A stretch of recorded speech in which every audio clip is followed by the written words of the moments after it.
Assalamualaikum warahmatullahi taala wabarakatuh. Waalaikumsalam. Kita melalui semua fasa-fasa dalam kehidupan kita. Yang paling anda takut sekali ialah hablum minallah, hablum minallas. Dengan Allah kita boleh mohon ampun, macam Ustaz kata, as long as kita bertaubat, kita boleh. Tapi macam mana pula hubungan kita bila kita buat dosa sesama manusia?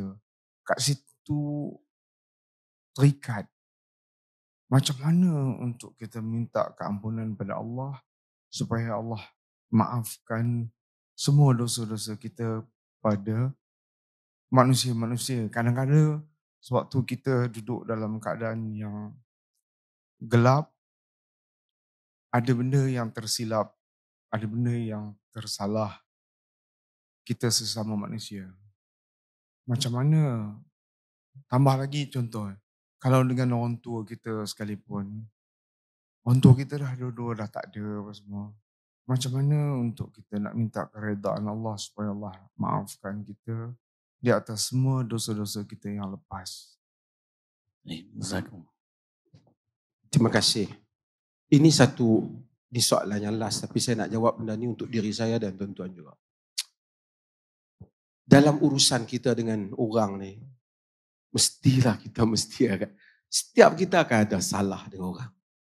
Nabi yang tak bersalah dengan orang pun meminta halal daripada sahabatnya jika ada, takut dia tersalah. Ini kan pula kita yang memang bersalah. Dan kita tahu tentang hadis muflis. Bila Nabi tanya, atadruna manil muflis? Qala muflifina man la dirham lahu wala mata'. Kamu tahu siapa muflis? Muflis orang yang tak ada dirham, tak ada harta. Al-muflis min ummati man ya'ti yaumil qiyamah bi shawmin wa zakatin wa ya'ti qad syatama hadha wa daraba hadha wa safaka dama hadha. Hadis. Muflis ni kata Nabi, orang yang hari kiamat datang puasa, zakat, semua, solat, tapi dia maki orang ni, pukul orang ni, ambil segala amalan dia bagi kat orang ni, habis amalan dia, ambil dosa orang tu bagi pada dia, faturiha finnar, dan dicampakkan dia di dalam neraka. Na'udzubillah. Semua ada.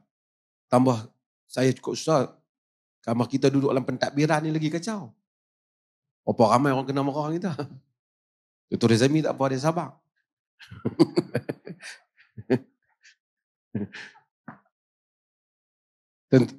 Saya cerita. Saya sebut satu teknik, apa yang disebut oleh fuqaha, kemudian saya nak sebut satu cadangan.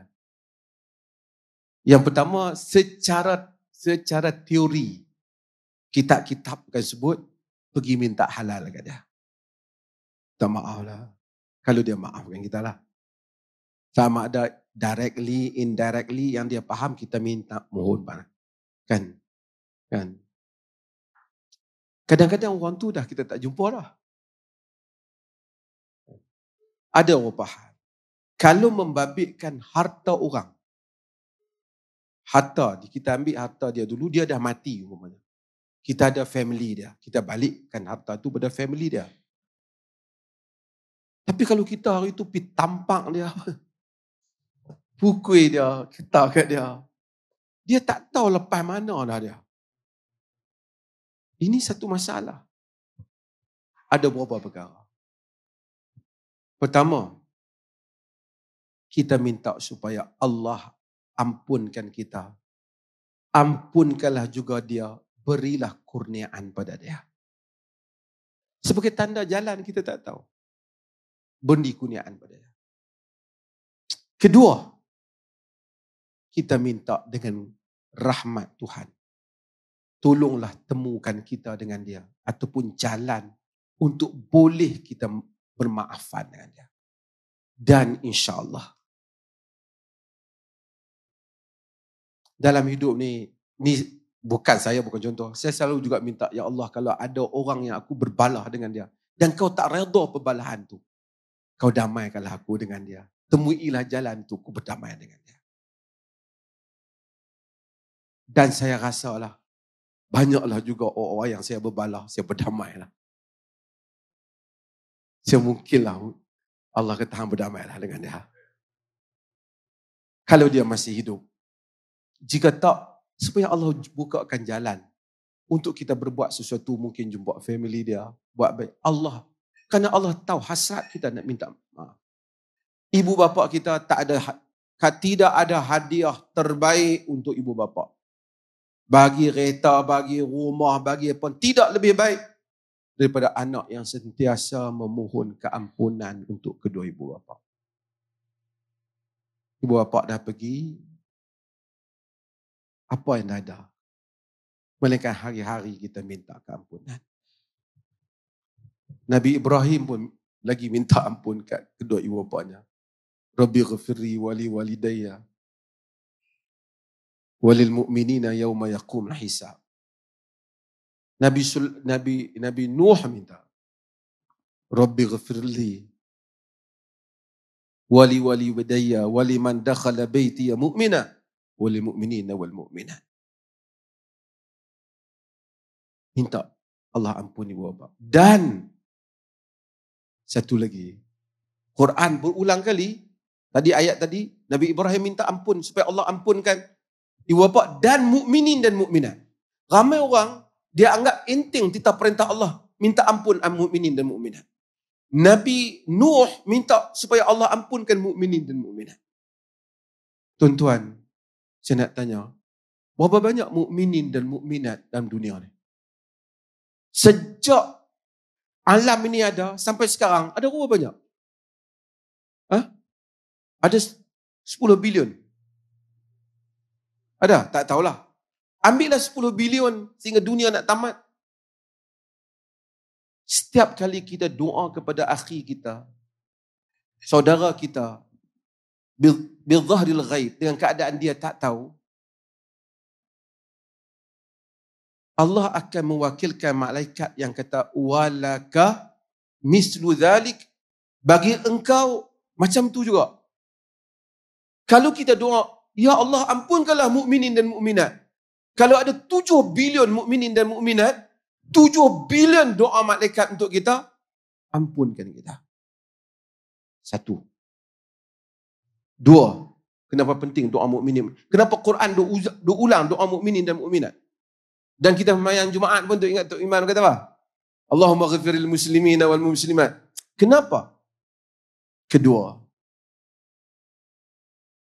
kita ni kalau tengok orang Palestin kena bom, tuan-tuan sedih tak?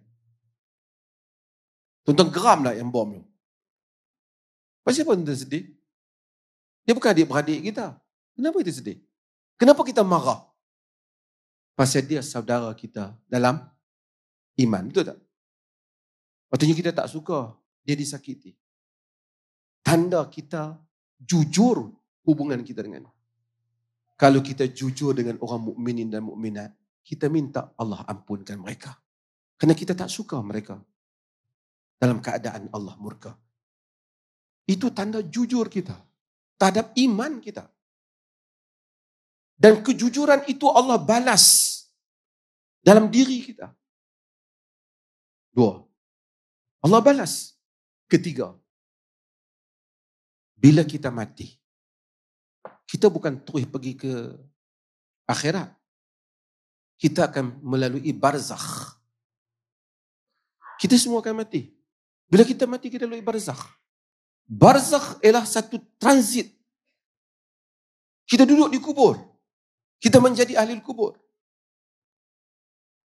Dan kita memasuki alam barzakh.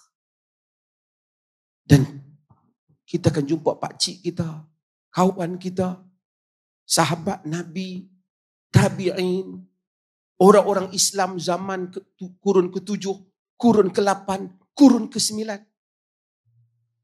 Dan mereka akan tengok kita. Mereka akan tahu kita pernah mendoakan keampunan untuk mereka. Bagaimana mereka sambut kita? Kalau datang tengok dia ni tak pernah doa apa masa dia hidup kat kita.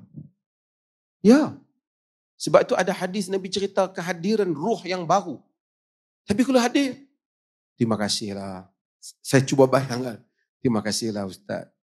Ustaz, ana mati dulu Ustaz doa mukminin mukminat tu. Dapatlah juga bahagian kat ana sikit. Kita baru datang. Sebut Nabi kita bila ruh yang baru datang, kalau dia tak dikenali, dibuang oleh masyarakat mukminin di alam barzakh. Bila kita subhanallah. Agama something very beautiful about agama ni. Dia tak bagi kita berfikir di sini saja. Kita berfikir next. Kita punya station.